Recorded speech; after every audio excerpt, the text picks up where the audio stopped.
talk to you about living wills.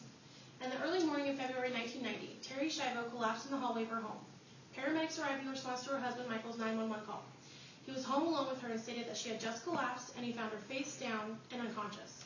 She was not breathing and she had no pulse. Though she was resuscitated, she spent the next 15 years in a vegetative state and finally died on March 31st, 2005.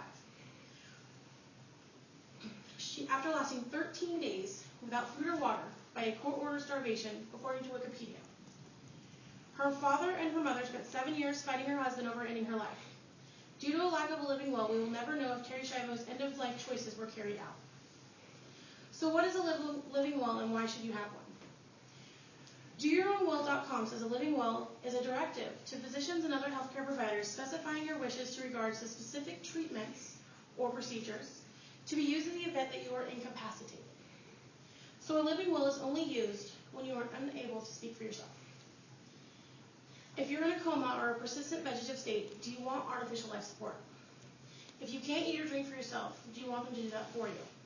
If it's obvious that you're in pain, do you want pain medications? Your family might argue over what you may have wanted, but only a living will can speak for you when you can't speak for yourself.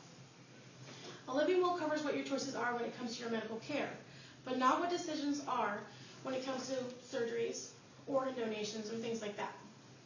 In that case, you might want to also include a medical power of attorney to appoint who you best feel will represent your wishes in those situations.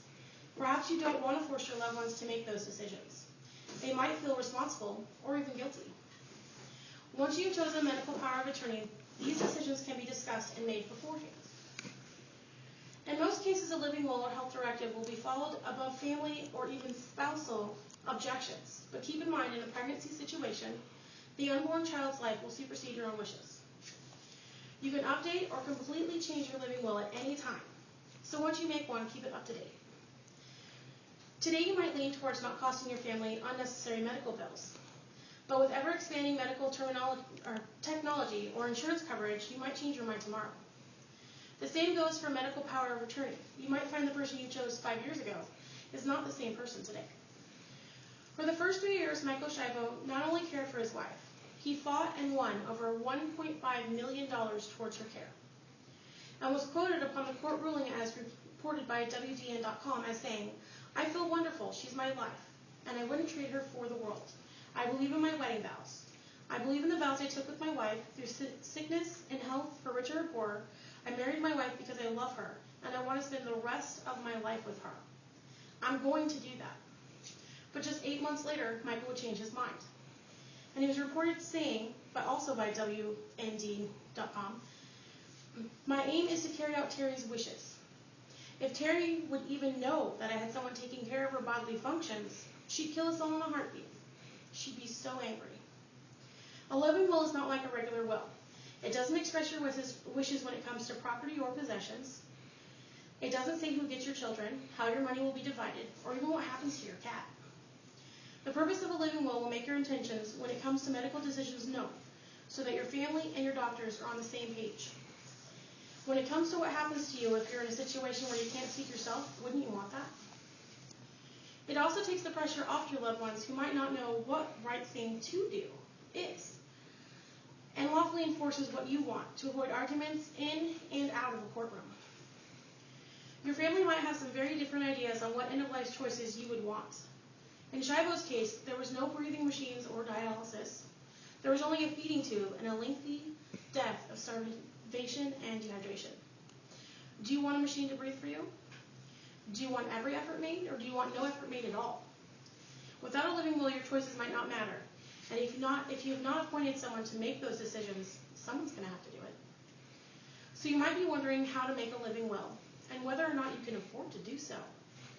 Well, there are multiple sites online where you can make a living will for free.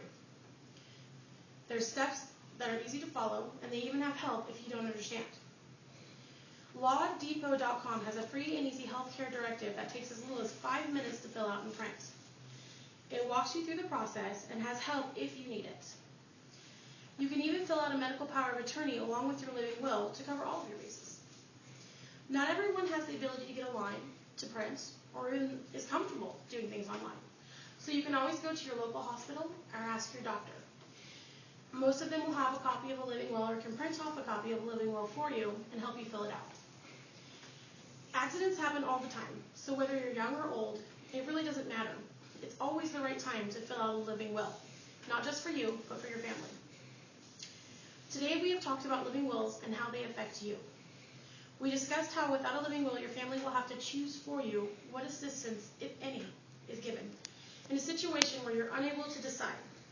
Those choices may not be what you would have chosen. They might be made by someone you wouldn't want making them. When we look back at cases like Terri Schiavo's, due to a lack of a living will, we will never know what her end-of-life choices were. Her case was so controversial, even the then President Bush was involved, and her death is still considered undetermined after autopsy has proved she did not actually have a heart attack. It's possible the person responsible for her injuries was also the same man that forced her death. Without a living will, your end-of-life choices may not be followed. You could spend years on life support, costing your family thousands of dollars. You might even be taken off life support too soon, right before maybe you would have made a recovery. You wouldn't want someone making decisions like what car to drive, what clothes to buy, or what's for dinner. So why would you want someone making a decision about the end of your life for you? Stop family arguments before they start and make the right choices for you. Fill out a living will today.